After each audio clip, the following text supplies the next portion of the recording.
नमस्कार। तो सबसे पहले मैंने 4-5 आइडियाज़ हैं जो मैं आपके सामने रखना चाहती हूँ और खाली रखना ही नहीं चाहती, मेरी इच्छा ये है कि आप लोग इसमें पार्टिसिपेट करें, सोचें, जवाब दें, क्योंकि वैसे भी ये शायद लास्ट सेशन है, जो आपके ये हो रहे हैं पूरा सीरीज़। तो अच्छा होगा कि अगर थोड़ा बहुत वार्तालाप हो, बजाय इसके कि टॉक हो। तो पहला आइडिया तो ये है जो इसका टॉपिक है जो आज का, relevance of integral education in today's context, आज के संदर्भ में सर्वांगीण शिक्षा का महत्व। तो ये जो कॉन्टेक्स्ट है, जो संदर्भ है, ये क्या है? ये संदर्भ, क्या ये संदर्भ खाली हमारे बाहर है सोसाइटी में, या इस संदर्भ को हम अपने अंदर भी मान सकते हैं? तो संदर्भ क्या है, इसके मामले में अगर कोई कुछ कहना चाहता है तो बहुत अच्छा होगा। पहला आइडिया ये है कि संदर्भ को समझें, किस संदर्भ की हम बात कर रहे हैं। तो सबसे पहले जो शब्द है संदर्भ, मैं उसको थोड़ा व्यापक करना चाह रही हूँ, क्योंकि संदर्भ जब हम सोचते हैं, आज का कॉन्टेक्स्ट, तो हम जनरली सोचते हैं समाज के बारे में, कि आज की दुनिया में, आज की जो लाइफ है, जो चहल पहल है, जो प्रॉब्लम्स बाहरी हमें दिखती हैं, उनके संदर्भ में इसका क्या महत्व है। लेकिन मैं जब सोच रही थी तो मेरे को लगा कि ये संदर्भ, तो सबसे पहला क्वेश्चन तो जो हमें सोचना चाहिए वो ये है कि सर्वांगीण शिक्षा का मेरे लिए क्या महत्व है, मेरे अपने आंतरिक संदर्भ में क्या महत्व है। बाहरी संदर्भ तो बाहर की बात है, पहले ये समझना जरूरी है कि ठीक है, मैंने सीख लिया, मैंने पढ़ लिया, जान लिया, लेकिन उसका संदर्भ मेरे लिए क्या है। Just because Shri Aurobindo mother ने लिखा है इसके बारे में, क्या इस वजह से हम इससे जुड़े हैं, या इसका कोई हमारे लिए पर्सनली हमने कुछ महसूस किया है, या हमें इसकी जरूरत लगती है अपने लिए। स्टूडेंट्स को भूल जाइए, अपने लिए। तो अपने लिए इस शिक्षा की क्या अहमियत है, क्या जरूरत है, इस चीज के बारे में सोचना बहुत जरूरी है। तो ये चीज मैं आप लोगों से समझना चाहूंगी थोड़ा। आप लोग इतने दिनों से इस शिक्षा के बारे में सुन रहे हैं अलग अलग लोगों से, और हो सकता है कई लोग आप में से ऐसे हैं जो पहले भी बहुत पढ़ा हुआ है और काम भी कर रहे हैं इस पे। तो आपके अपने लिए ये शिक्षा क्यों जरूरी है, आपके अपने विकास के लिए, आपके अपने जीवन के लिए, जो आपने महसूस किया हो। कोई थीसिस नहीं लिखती, जो आपने महसूस किया हो कि हाँ, इससे मुझे फायदा हुआ, ये करने से, ये जानने से, इसको प्रैक्टिस में लाने से मेरे को फर्क पड़ा या पड़ सकता है। ये मैं चीज चाहूंगी थोड़ा।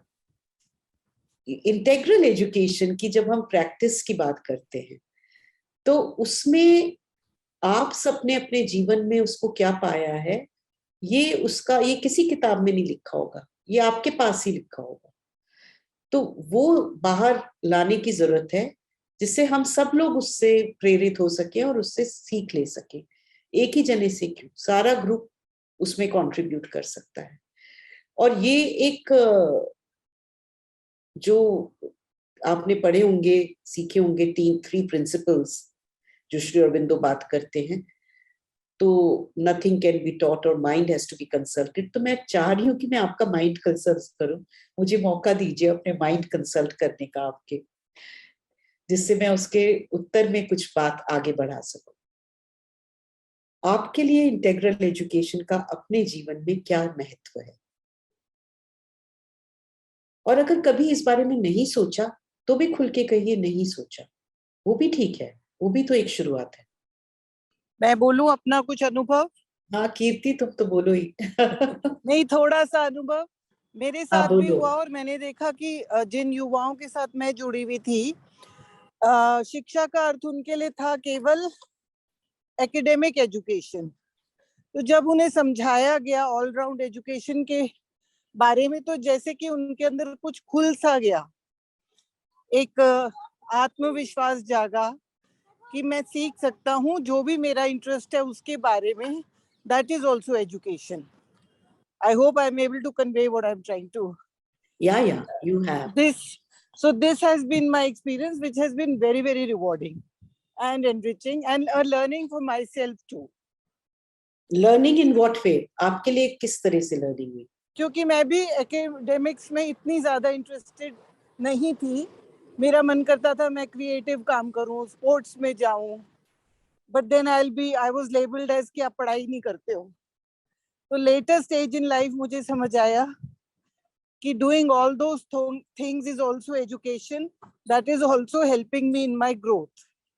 एंड इन फैक्ट मेरी जो फैकल्टीज फॉर एकेडमिक्स थी, लाइक अरिथमेटिक एंड ऑल, एक खुल गया कोई चीज, better understanding हो गई because of the wide spectrum of learning that was offered and the freedom. Yeah, thanks कीर्ति. कोई और बोलना चाहेंगे? अब कीर्ति ने रास्ता खुला है.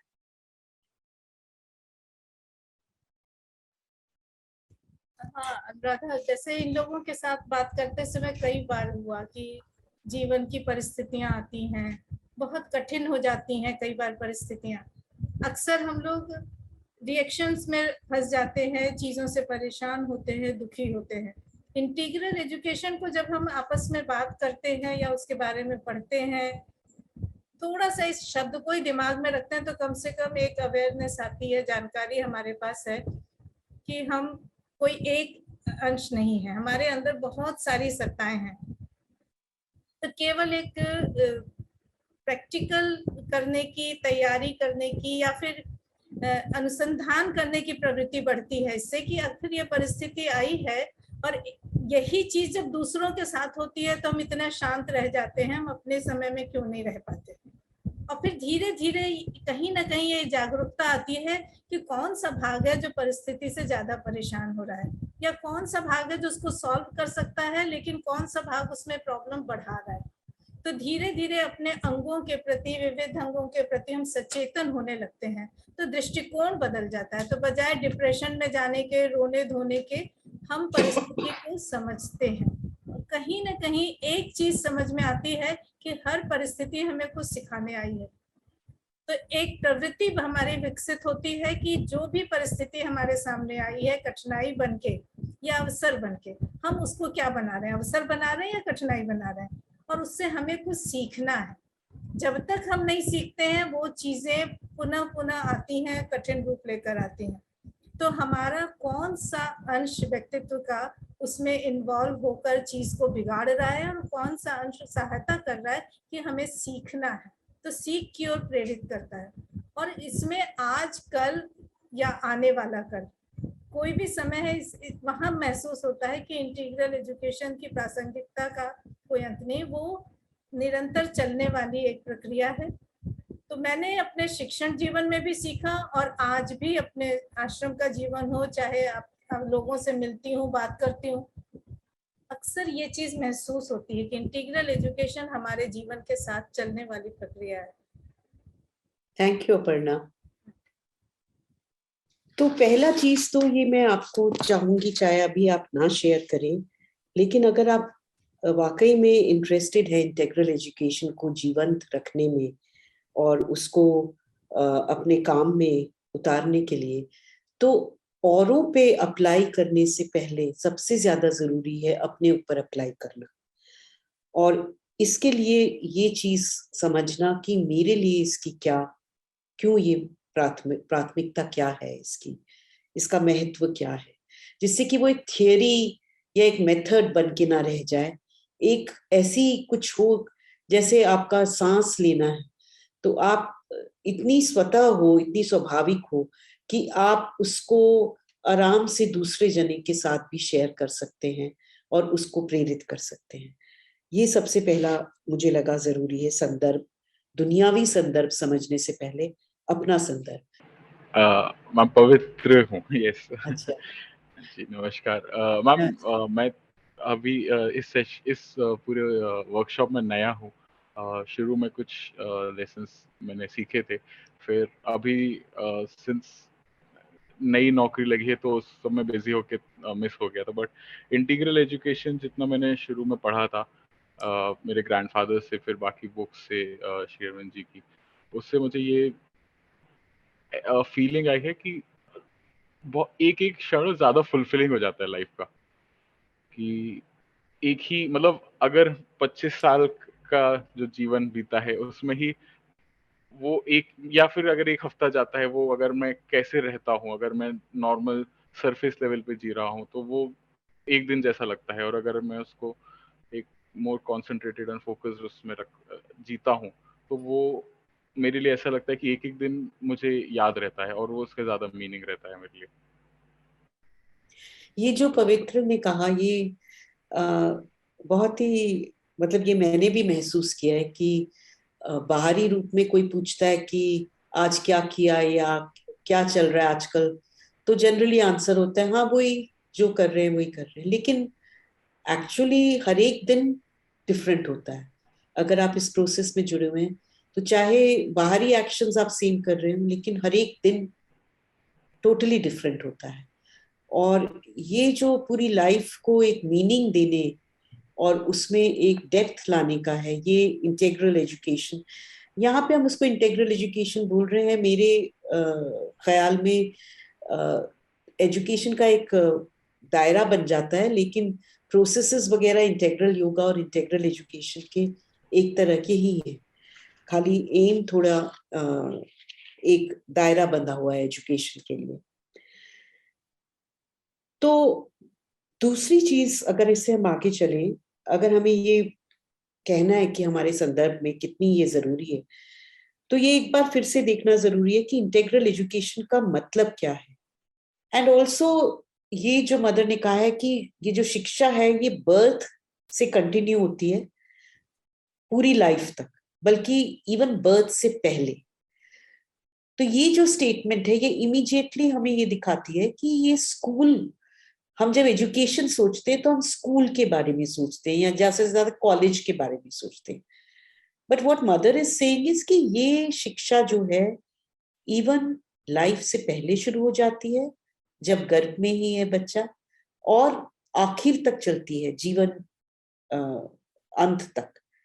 तो ऑब्वियसली ये स्कूली शिक्षा की बात नहीं हो रही है। इंटेग्रल एजुकेशन को स्कूल में अप्लाई कर सकते हैं, करते हैं, लेकिन इंटेग्रल एजुकेशन अपने आप में पूरी लाइफ के लिए शिक्षा है।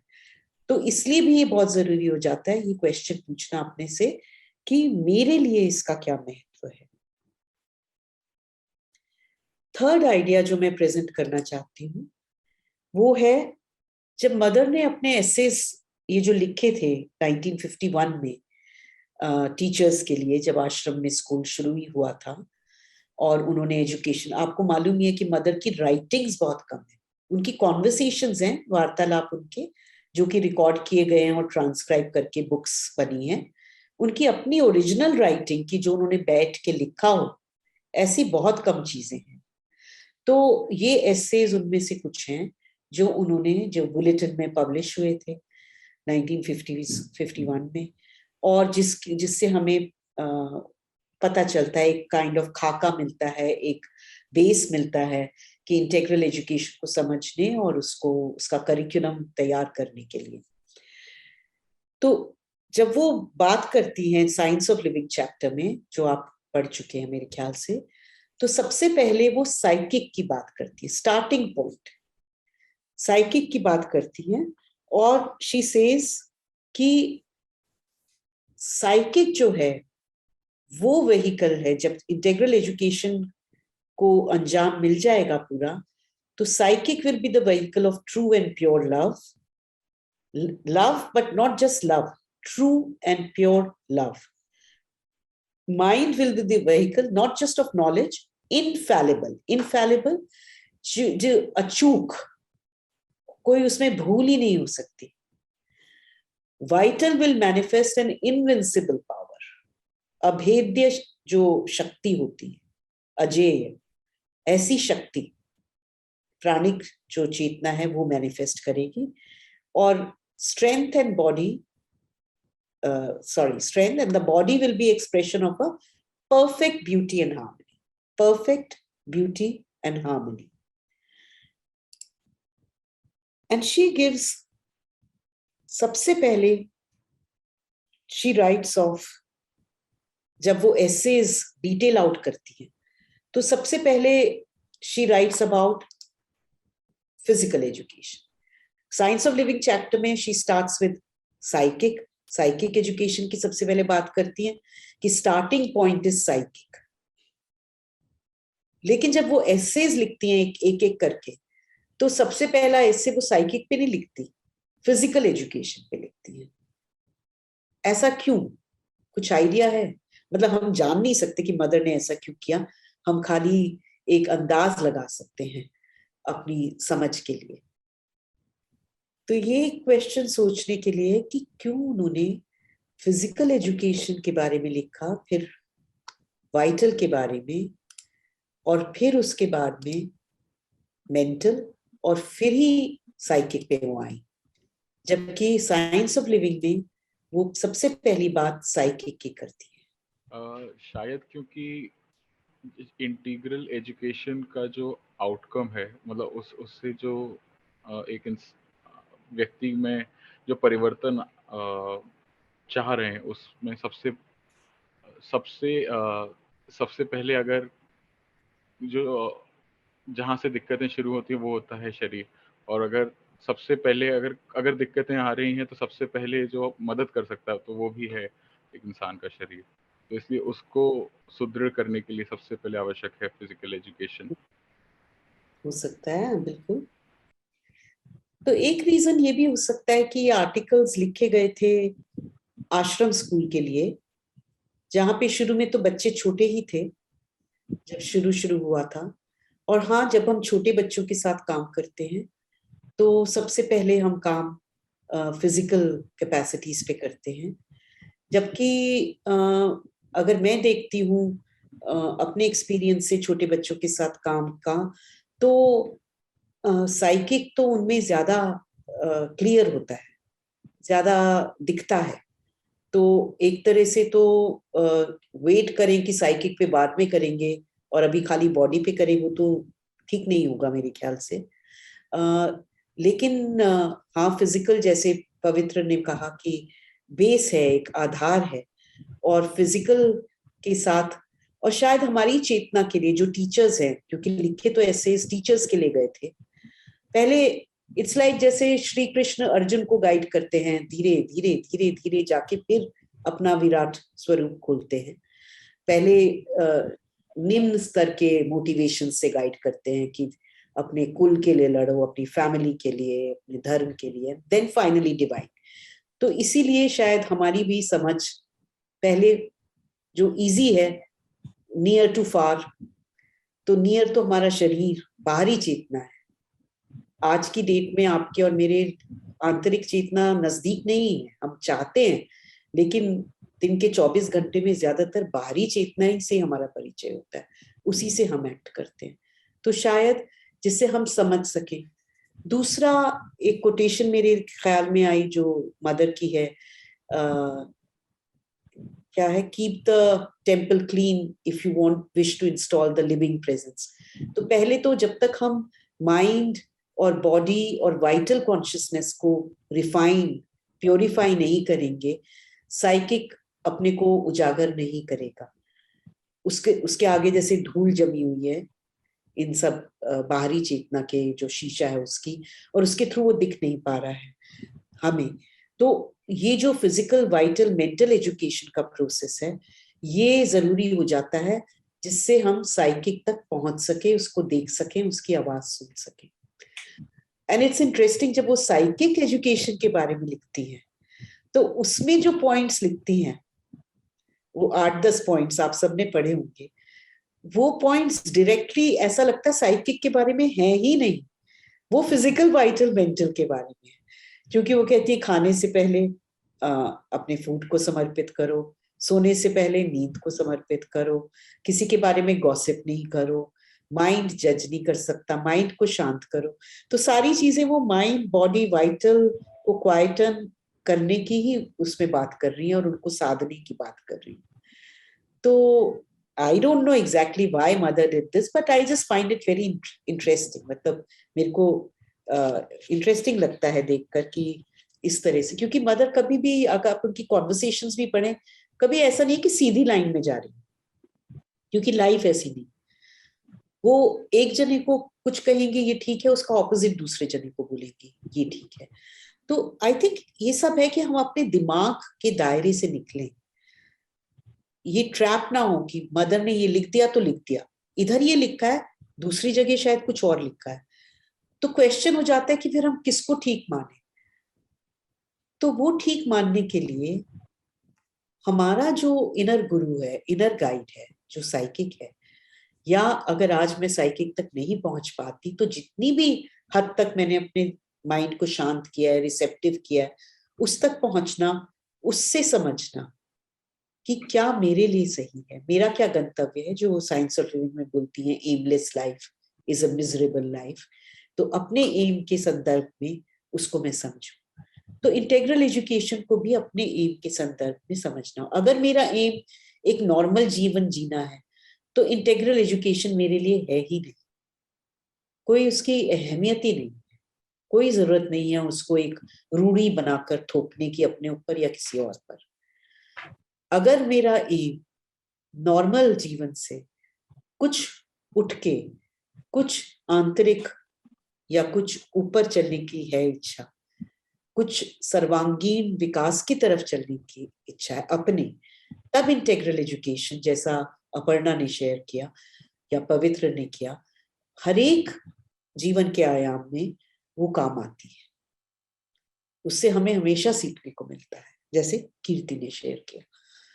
तो ये चीज पकड़ के रखना बहुत जरूरी है कि हम कितनी किताबें पढ़ लें, कितनी वर्कशॉप्स अटेंड कर लें, कितने लेक्चर्स सुन लें, मेरे हिसाब से उनका कोई मतलब नहीं है, जब तक कि एटलीस्ट कुछ ना कुछ प्रैक्टिस में और कुछ ना कुछ अपने मनन में, चिंतन में और फिर एक्शन में आए नहीं। तो इंटेग्रल एजुकेशन में हर एक चैप्टर में फिजिकल, वाइटल, मेंटल अगर आप पढ़ेंगे, आप देखिएगा किसी ना किसी ढंग से मदर ने साइकिक को इंगित किया है, जो चैत्य पुरुष की चेतना है उसको इंगित किया है, जबकि वो वर्ड नहीं यूज किया किसी भी चैप्टर में। जब वो 4th चैप्टर में आती है साइकिक एजुकेशन के, तभी वो उसके बारे में खुल के बात करती है। उससे पहले साइंस ऑफ लिविंग में किया है, और जो बीच के चैप्टर्स हैं उनमें कभी भी नहीं है बोला। लेकिन ये जो मैं आपसे स्क्रीन शेयर कर रही थी, वापस करती हूँ, ये फिजिकल एजुकेशन से एक पैसेज है। Towards the end of the chapter ये लिखती है, एवरी ह्यूमन बॉडी की बात कर रही है, that undergoes a rational method of culture.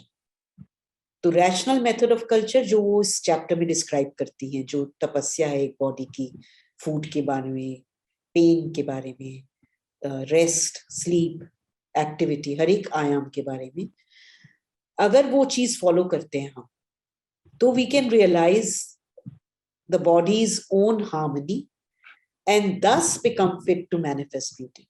पहले उन्होंने कहा फिजिकल का जो लक्ष्य है, आइडियल है, खाली हेल्थ वगैरह नहीं है, उसका लक्ष्य है एक परफेक्ट ब्यूटी और हार्मनी मैनिफेस्ट करना। ब्यूटी एंड हार्मनी, जैसे कि श्री अरबिंदो ने कहा है, beauty is his footprint showing us where he has walked. दिव्य चेतना का प्रतीक है ब्यूटी, एक उसका एस्पेक्ट है ब्यूटी। तो अगर हम बड़ी बड़ी बात कह सकते हैं लाइफ डिवाइन की टर्म्स में कि डिवाइन बनाना है अपनी लाइफ को, डिवाइन को मैनिफेस्ट करना है बॉडी में, क्या मतलब क्या है उसका, डिवाइन को मैनिफेस्ट करना है? तो मदर उसको सिंप्लीफाई करती है कि हमें ब्यूटी मैनिफेस्ट करनी है। ब्यूटी को भी समझना अपने आप में चीज है। कहीं पे उन्होंने कहा हर एक चीज बैलेंस में। ब्यूटी का मतलब ये नहीं जो ब्यूटी कॉन्टेस्ट वगैरह में होता है, हर एक चीज बैलेंस में, हर एक चीज अपनी जगह पे, तो वो है ब्यूटी। उस ब्यूटी और हार्मनी को तभी मैनिफेस्ट कर सकती है बॉडी जब वो एक डिसिप्लिन के थ्रू जाएगी, एक पर्टिकुलर रैशनल कल्चर। और वो उन्होंने इस चैप्टर में समझाया, मैं उसको दोबारा नहीं लूंगी, लेकिन उसमें सारी चीजें दे रखी है कि क्यों ये जरूरी है, बॉडी में क्या रेजिस्टेंस है, किस चीज को हमें तोड़ना है, किस चीज को हमें फ्लेक्सिबल बनाना है, और बॉडी को कैसे तैयार करना है। और इसी तरह शी सेज कि when we speak of the other aspects of an integral education, मतलब मेंटल, वाइटल, तो हम देखेंगे क्या इनर कंडीशंस हैं जो फुलफिल करनी है जिससे कि ये ब्यूटी, तो ये जो बॉडी की ब्यूटी है ये खाली बॉडी पे डिपेंडेंट नहीं है, अल्टीमेटली ये वाइटल और माइंड पे भी डिपेंडेंट है। इसी तरह जो वाइटल की पूरी पावर है वो खाली वाइटल कल्टीवेट करने से नहीं होगी, उसके लिए बॉडी और माइंड को भी कल्टीवेट करना होगा। सारी चीजें आपस में जुड़ी हुई हैं, फिजिकल, वाइटल, मेंटल। तो ये सारे एक पर्सनालिटी को बिल्डअप करने के मीन्स हैं, लेकिन और उसको एक ये अमॉर्फस सबकॉन्शियस मास, मतलब कि जो अचेतन है उसमें से जो अपने आप में डिफाइन नहीं है, उसके अंदर से उसको एक self defined, well defined self conscious entity जो सचेत है, अपने बारे में जागरूक है, वो तैयार करना। ये जो 3 लाइंस है एजुकेशन की, फिजिकल, वाइटल, मेंटल, ये इसमें हमारी मदद करते हैं ना। यहां तक तो हम कह सकते हैं कि ये किसी भी स्कूल में हो सकता है, ऑल्दो अगर वो इनर कंडीशंस को माने, क्योंकि उसके बिना मदर कह रही नहीं हो सकता।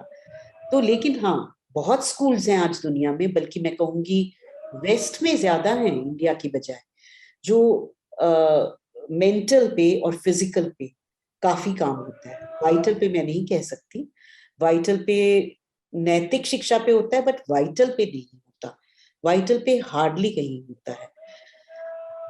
लेकिन इसके बाद आता है साइकिक। साइकिक एजुकेशन है जिससे हम क्यों इस धरती पे आए हैं, हमारी लाइफ का पर्पस क्या है, और हमें उस पर्पस को हम कैसे मैनिफेस्ट करेंगे, कैसे हम समर्पित करेंगे अपने को उसके लिए। ये उसका साइकिक एजुकेशन इसलिए जरूरी हो जाती है। जब मैं इस बारे में सोच रही थी, इस टॉपिक के बारे में, मेरे को ये भी स्ट्राइक किया कि ठीक है, हम लोग डेवोटीज हैं ज्यादातर, और हम कहते हैं कि हाँ, मदर श्री अरबिंदो ने लिखा है तो ये सबसे उच्च शिक्षा है और करना चाहिए। लेकिन अगर हम वर्ल्ड में भी चल रहे हैं, वर्ल्ड से जुड़े हुए हैं, बाहरी स्कूलों से जुड़े हुए हैं, या कहीं भी हमारा काम वार्तालाप होता है, तो हम एक फैनेटिक की तरह तो नहीं बोल सकते ना बस यही सही है और यही अच्छा है। हमारे पास ये क्लैरिटी होनी चाहिए कि इसमें और जो शिक्षा है, बहुत सारी फिलॉसफीज हैं। माइंडफुलनेस जैसे आजकल एक बहुत ही क्या प्रमुख टर्म बन गई है। बहुत वर्कशॉप्स होती हैं स्कूल्स में, टीचर्स के लिए होती हैं बहुत वर्कशॉप्स। फिर इंडिया में ही इतनी फिलोसफीज हैं, बाहर की भी, और बहुत अच्छी अच्छी फिलोसफीज है, चाहे वो रुडोल्फ स्टाइनर की हो, चाहे मरिया मोंटेसरी की हो, चाहे गीजू भाई की हो, चाहे गांधी जी की हो, रविन्द्रनाथ टैगोर की हो, और भी बहुत सारे हैं किताबें वेस्ट वगैरह से जो कि इन्फ्लुएंशियल हुई हैं एजुकेशन में चेंज लाने के लिए। तो फिर इंटेग्रल एजुकेशन में क्या खासियत है? और आजकल ये भी हो गया है कि ये सारे शब्द हमें काफी जगह सुनने को मिल जाते हैं। केन विल्बर एक साइकोलॉजिस्ट हैं जिन्होंने इंटेग्रल साइकोलॉजी करके स्टार्ट किया है, जो कि हार्डली वो कहीं श्री अरबिंदो को एक्नॉलेज करते हैं, जबकि शुरू की बुक्स में है उनका कि उन्होंने श्री अरबिंदो को एक्नॉलेज किया, लेकिन उन्होंने अब अपना एक सिस्टम डेवलप किया जिसमें साइकिक की कहीं दिखता नहीं है। लेकिन जनरली अगर आप इंटेग्रल साइकोलॉजी बोलेंगे, मोस्टली लोग वेस्ट में एटलीस्ट, और इवन इंडिया में भी बहुत लोग केन विल्बर की ही समझेंगे, श्री अरबिंदो की नहीं समझेंगे। तो ये अनफॉर्चुनेटली हो गया है कि जो टर्म्स हैं, जो शब्द हैं, वो बहुत लोग ऐसे ही यूज करने लगे हैं, और कुछ लोग यूज करके उनको अपना मीनिंग देने लगे हैं, और फिर जिस मीनिंग से हम उसको समझ रहे हैं वो कहीं खो जाता है। तो अगर हमें क्लैरिटी नहीं होगी तो हम इवन किसी से अगर बात करेंगे हम इंटेग्रल एजुकेशन के बारे में अपने स्कूल में ही और टीचर्स से या अपनी एडमिनिस्ट्रेशन से, तो हम उस चीज को कम्युनिकेट नहीं कर पाएंगे, क्योंकि वो हो सकता है सोचे हाँ ये और वो सेम है, तो वही अप्लाई कर लेते हैं। इस चीज पे मैं दोबारा आऊंगी लास्ट में। इससे पहले मैं एक चीज और एम्फसाइज करना चाहती हूँ, ये दोबारा से आपके लिए मालूम है आपको, लेकिन फिर भी एक बार और, ये जो 4 एम्स हैं इंटीग्रल एजुकेशन की, ये 4 एम्स भी हैं और आउटकम्स भी हैं। तो उसका लक्ष्य भी यही है और उसका रिजल्ट अगर वो पूरी तरह क्रियान्वित होती है तो वो भी यही है। Perfect beauty and harmony, invincible strength and power, infallible knowledge, true and pure love. अब क्वेश्चन आता है कि ये रेलेवेंट कैसे है सोसाइटी के लिए। शुरू हमने किया था मेरे लिए कैसे रेलेवेंट है, और हम खत्म करेंगे कि सोसाइटी के लिए कैसे रेलेवेंट है। तो कोई कुछ बोलना चाहेगा, कुछ शेयर करना चाहेगा, कहना चाहेगा इससे पहले कि मैं कुछ बोलूं? अगर कुछ आया हो दिमाग में कि ये है इंटीग्रल एजुकेशन, ये इसके एम्स है, हार्मनी, लव, नॉलेज, पावर, तो सोसाइटी के लिए कैसे रेलेवेंट है। अगर ये इसके तरीके हैं, इनर कंडीशंस, रिफाइनमेंट, फिजिकल की, वाइटल की, माइंड की, तो सोसाइटी के लिए क्यों रेलेवेंट है? नहीं, अपर्णा ने मुझे कहा था बहुत ही शांत लोग हैं, कुछ ज्यादा ही शांत हैं, नहीं बोलते। इंटीग्रल एजुकेशन क्लासरूम में ऐसा नहीं चलता वैसे, वहां पे तो खूब शोर होना चाहिए। फ्रीडम तो एक बेसिक प्रिंसिपल है, तो जब तक फ्रीली लोग अपना व्यूज एक्सप्रेस नहीं करेंगे बात आगे नहीं बढ़ती है। एक तरफा चीज इंटीग्रल नहीं हो सकती। तो ये जो क्वेश्चन मैं कह रही थी पहले कि और फिलोसफीज बहुत हैं, बहुत अच्छी अच्छी फिलोसफीज हैं, काफी ऊंचा उनका लक्ष्य है। तो इंटीग्रल एजुकेशन में क्या खासियत है? सबसे पहले तो ये, तो जो पहली चीज मेरे को लगी वो है इंटीग्रल एजुकेशन का एम। जो जनरली जो बाकी फिलोसफीज में देखती हूँ, जहां तक मेरी समझ है, वो एक गुड लाइफ, एक godly life, godly in the sense of जैसे रिलीजियस लाइफ, रिलीजियस आइडियल से प्रभावित लाइफ, और ह्यूमैनिटेरियनिज्म कि आप एक अच्छे इंसान हो, सोसाइटी के लिए कुछ करें, एक दूसरे के लिए कुछ करें, कंपैशन, इस टाइप की वैल्यूज इनको एम्फसाइज करती है। ऐसा नहीं है इंटीग्रल एजुकेशन इनको एम्फसाइज नहीं करती, बट एक तरह से नहीं करती एक्चुअली, वो उसका रिजल्ट है, वो उसके कॉन्सिक्वेंसेस हैं, उसका एम नहीं है। एम जो है इंटीग्रल एजुकेशन का, वो इंडिविजुअल को और कलेक्टिव को इंडिविजुअल के जरिए एक दिव्य लाइफ अर्थ पर मैनिफेस्ट करने का एम है। खाली एक गॉडली लाइफ और दिव्य, कैसे मैं एक्सप्लेन करूं, मतलब जो गॉडली क्वालिटीज बोलते हैं कि हाँ भाई तुम ट्रूथफुल हो, सच बोलते हो, तुम कंपैशनेट हो, इस तरह से जियो, ये एक फिर भी मॉरल और नैतिक उसमें बंधा हुआ है। जो दिव्य लाइफ है, इसका मेरे को तो यही एक सबसे हमेशा एप्ट एग्जाम्पल लगता है, और कुछ नहीं आता समझ में। अगर मैं श्री अरविंदो मदर की तरफ ना देखूं और पुराने एग्जाम्पल्स में देखूं, मेरे को श्री कृष्ण का एग्जाम्पल हमेशा ठीक लगता है कि अगर हम गॉडली लाइफ कहें तो अर्जुन गॉडली लाइफ नहीं था, क्योंकि वॉर, लड़ाई लड़ो, लोगों को मारो, ये तो गॉडली लाइफ नहीं है। गॉडली लाइफ जो श्री राम कहते हैं वो है, लेकिन श्री कृष्ण तो उसके ऑपोजिट बोलते हैं, और दोनों ही विष्णु के अवतार हैं।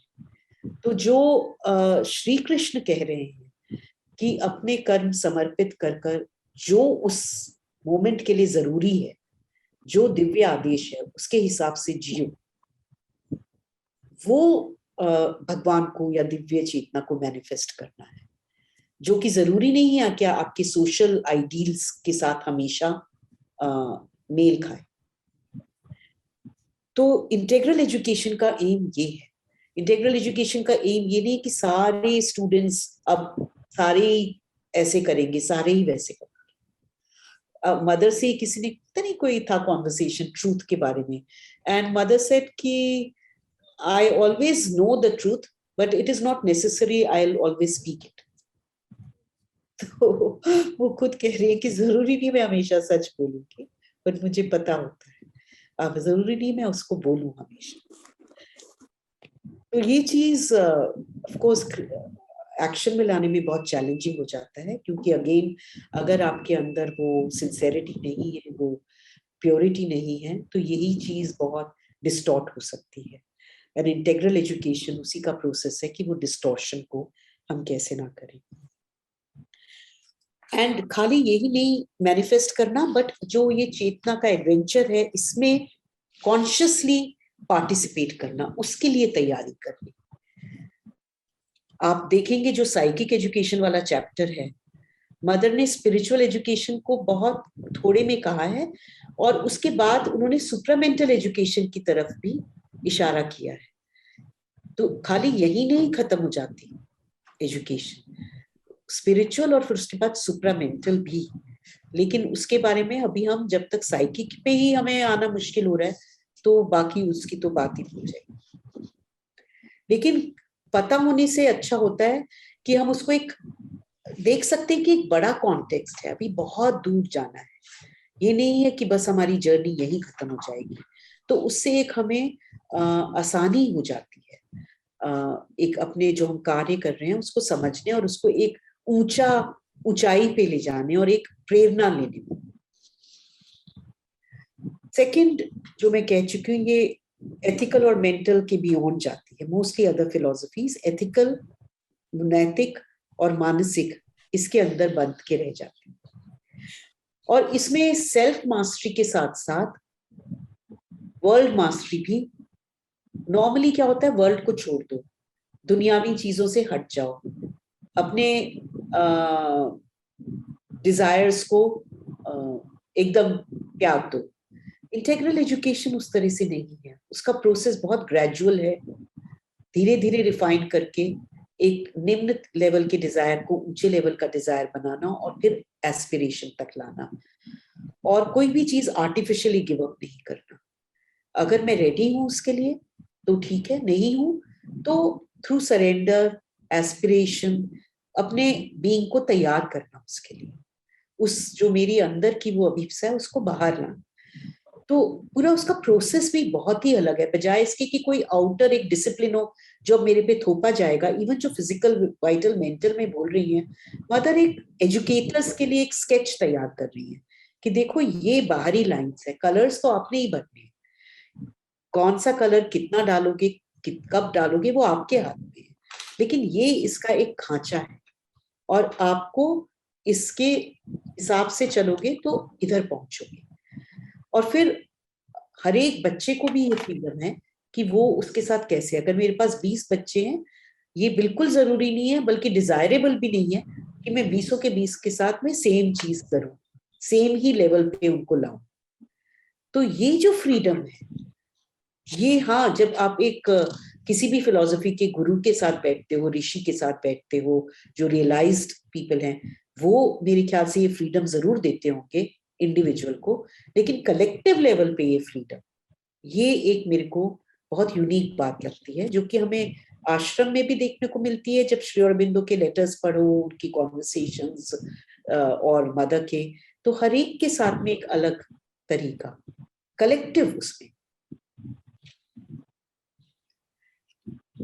तो सारी फिर ये सब्जेक्ट्स को नहीं छोड़ती, ये सब सब्जेक्ट्स को लेकर, बाहरी चीजों को लेकर उनको कॉन्शियसनेस पर्सपेक्टिव से देखती है। और बाहरी परफेक्शन, ये नहीं कि साइंस छोड़ दो बस धार्मिक चीजें पढ़ो, बाहरी परफेक्शन को भी बहुत ही महत्व देती है। अप्लाई करना, उस चीज को बाहरी जगत में अप्लाई करना, हर एक चीज को, मैटर को बहुत इंपॉर्टेंस देती है। मैटर और स्पिरिचुअलिटी में डिविजन नहीं करती, क्योंकि इंटेग्रल है, तो हर एक एस्पेक्ट को इसको लेके चलना है, हर एक ही चीज डिवाइन है। तो कहीं ना कहीं ये जो लक्ष्य होता है जनरली फिलॉसफीज में, चाहे वो धार्मिक हो चाहे वैसे हो, लिबरेशन का, मुक्ति का, मोक्ष का, निर्वाण का, जिसमें कहीं ना कहीं ये रहता है कि हाँ, आजकल ये शिफ्ट हो गया है, मैं देख रही हूँ बुद्धिज्म वगैरह में, कि लाइफ के साथ एंगेज करो, लेकिन फिर भी अल्टीमेट एम तो मुक्ति ही है। इंटेग्रल एजुकेशन में, क्योंकि इंटेग्रल योगा में वो एम नहीं है, ट्रांसफॉर्मेशन है, डिवाइन को नीचे धरती पे मैनिफेस्ट करना है।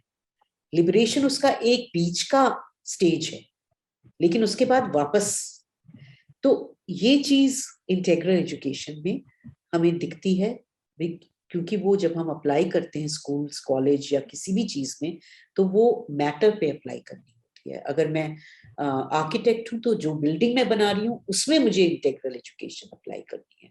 अगर मैं बिजनेस कंडक्ट कर रही हूँ तो उसमें मुझे करनी है।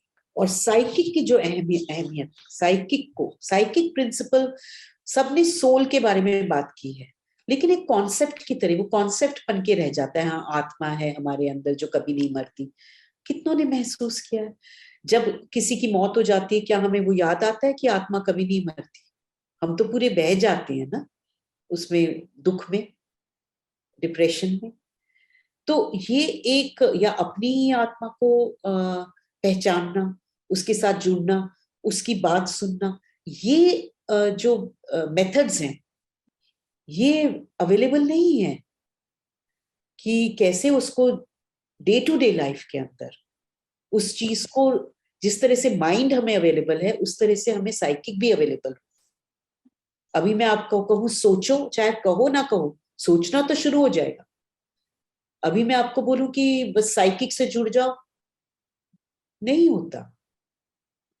तो इस चीज को जीवंत करने में बहुत मेथड्स और इम्पोर्टेंस दी गई है और उसको सेंट्रल चीज मानी गई है। तभी मदर कहती हैं starting point is the psychic. अगर साइकिक शुरू से हम उस पर वर्क करेंगे बचपन से ही, तो उससे ही हमें मेंटल, वाइटल, फिजिकल एजुकेशन में हेल्प मिलेगी। तो आजकल जो वर्ल्ड है हम देख ही रहे हैं कैसा है। पैंडेमिक, कोरोना ने और भी दिखा दिया है, पूरे वर्ल्ड को एक तरह से जोड़ भी दिया है, दुख के थ्रू भी जोड़ा है, प्रॉब्लम के थ्रू भी जोड़ा है। और काफी शिफ्ट्स दिखाई दे रही हैं लोगों को। एनवायरनमेंट के बारे में भी देखा, किस तरह से धरती वापस सुंदर होनी शुरू हो गई थी थोड़े से टाइम में। बहुत सारी चीजें हमें देखने को मिली पूरे वर्ल्ड से। और काफी लोग को ये स्ट्राइक किया है कि ये जो कोरोना है ये खाली बाहरी चीज नहीं है, ये ह्यूमन कॉन्शियसनेस का रिजल्ट है, जो हमारी सेल्फिशनेस, अगलीनेस और हमारे डिसीजंस हमको इस आयाम तक लाए हैं कि एक के बाद एक वायरल, ये जो वायरस है ये होता ही जा रहा है। अभी भी हम निकले नहीं है इससे बाहर। तो इंटेग्रल एजुकेशन एक systematic way, systematic, magic wand नहीं है, मिरेकल नहीं है, शॉर्टकट या ऐसे नहीं है कि फटाक से क्विक फिक्स सॉल्यूशन नहीं है। इस वजह से बहुत लोग जुड़ते भी नहीं इससे, लेकिन है ही ये चीज, इसको करना ही पड़ेगा। अब जैसे ऑर्गेनिक फार्मिंग है, आपको रिजल्ट्स देगी लेकिन कुछ साल के बाद। तो इसी तरह ये भी है, होम्योपैथी धीरे धीरे रिजल्ट्स देगी।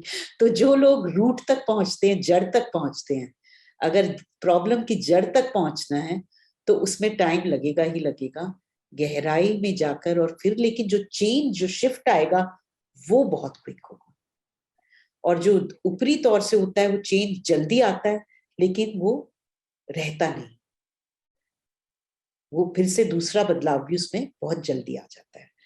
तो मेरे हिसाब से ये इंटेग्रल एजुकेशन की अपने लिए और वर्ल्ड के लिए, समाज के लिए इसकी ये अहमियत है और यही इसका प्रॉमिस है और ये चैलेंज है।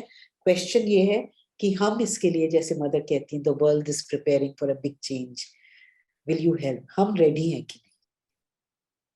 That's all I have to say. Thank you Aparna, thank you everyone. Ma'am, आपके हिसाब से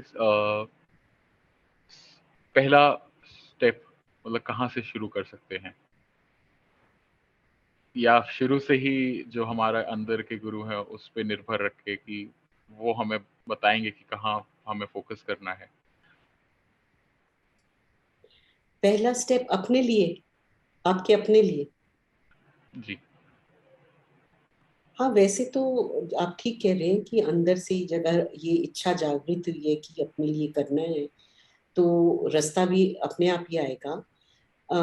लेकिन जो साइंस ऑफ लिविंग चैप्टर है, जैसे जो मदर ने बोला है कि to know oneself and to master oneself, कि सबसे पहले शी से स्टार्टिंग पॉइंट है पहला तो एम आपको टू बी अवेयर कि आपका एम क्या है, आपकी लाइफ का एम क्या है।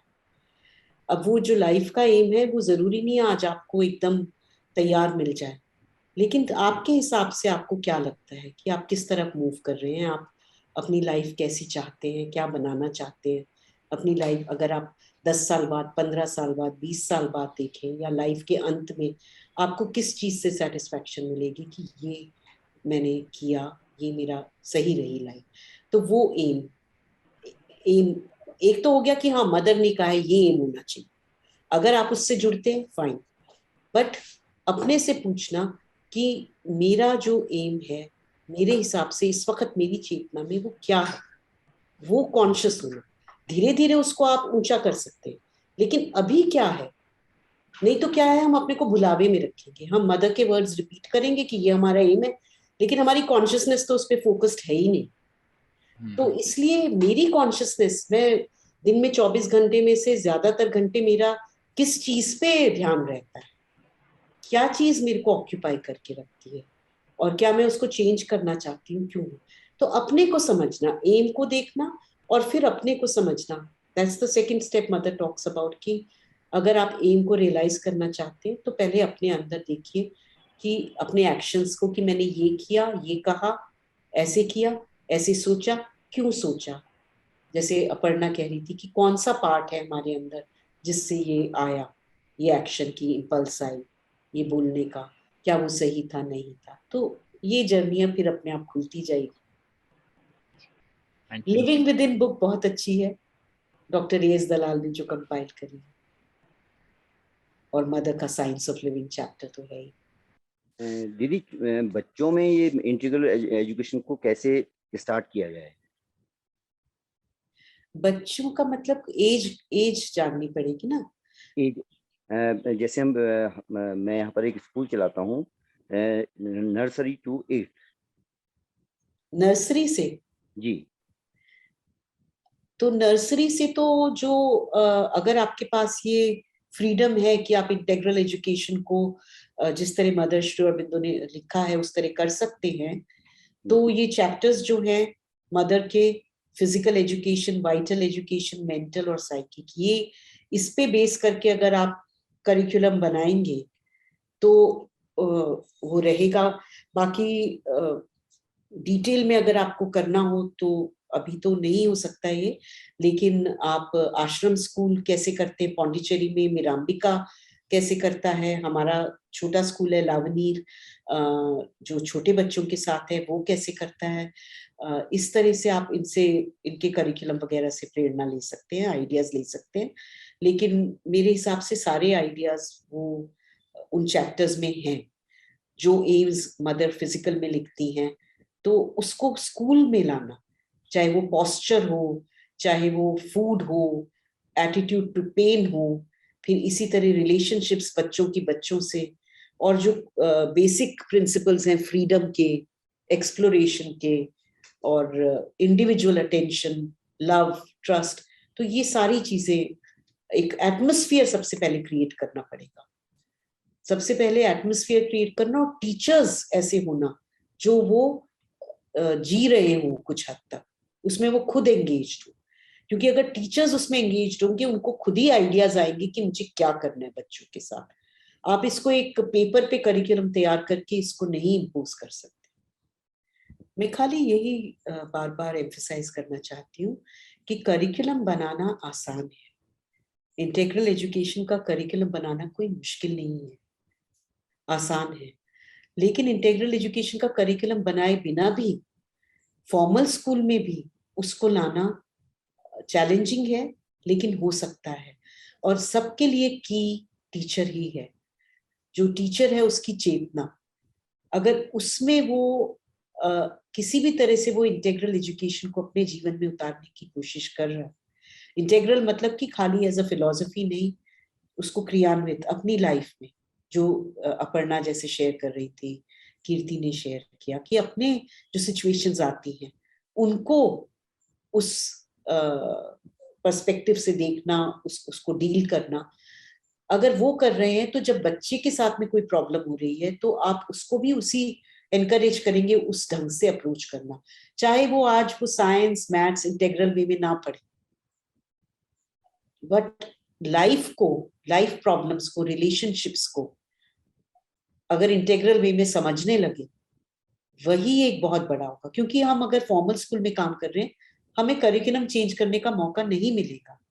लेकिन हमारा जो हम बच्चों के साथ कैसे इंटरेक्ट करते हैं वो हमारे हाथ में। और हम सबके साथ ऐसे रहा है कि हमारा कोई ना कोई टीचर बचपन में या बाद में ऐसा रहा है जो इंटेग्रल ना हो, लेकिन क्या पता रहा भी हो, लेकिन उसने कुछ अपने बिहेवियर से, अपने इंटरेक्शन की वजह से हमें कुछ ऐसा सिखा दिया या प्रेरित कर दिया जो करिकुलम ने नहीं किया। तो करिकुलम से पहले इंटेग्रल टीचर्स तैयार करना बहुत जरूरी।